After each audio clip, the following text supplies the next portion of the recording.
The Outpost. Impressive, overwhelming, I guess, at times. Based on a real story, on facts.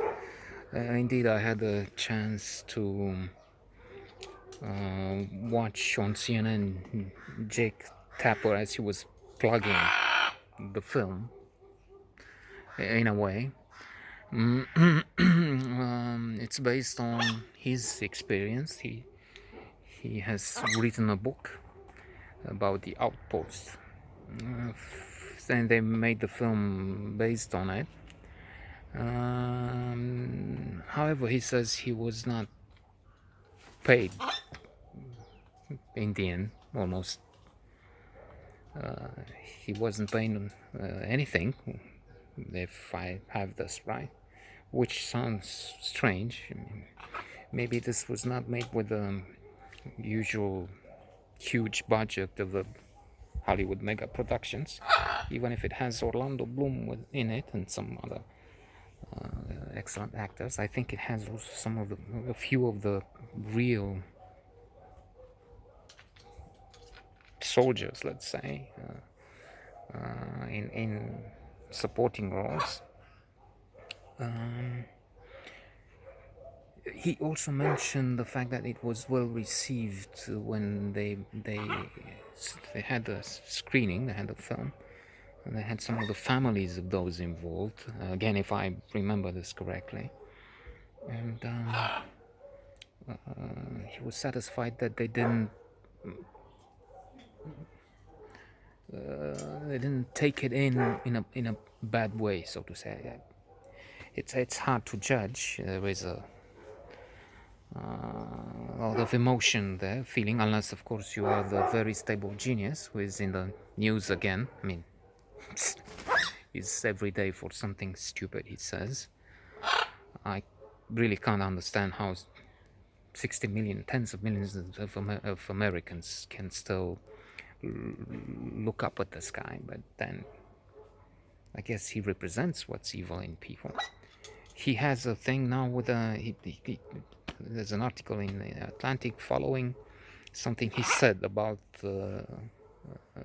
combat troops that died in action. He said they're losers and suckers. Oh no, people deny that around him. He said it's sleazeball, the one who, that's his language. But then we know it's true.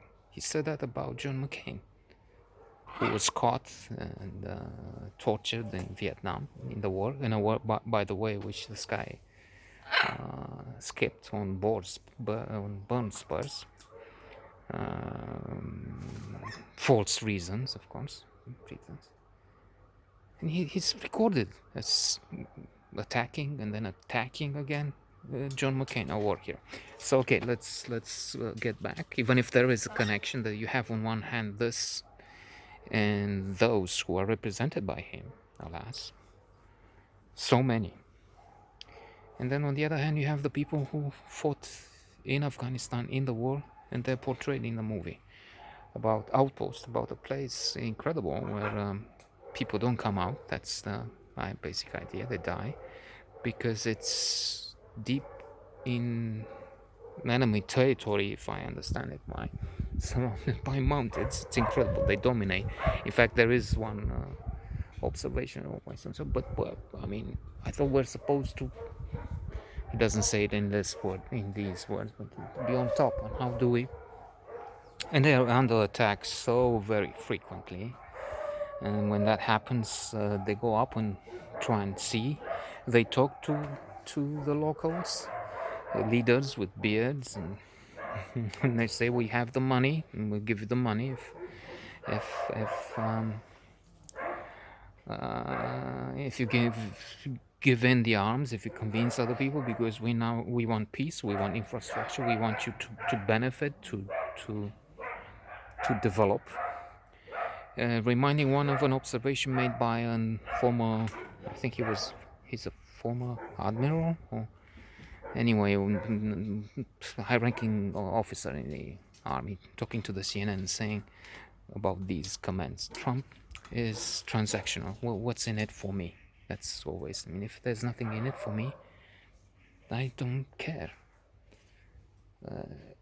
And as for the way the army operates, it's a service. It's not.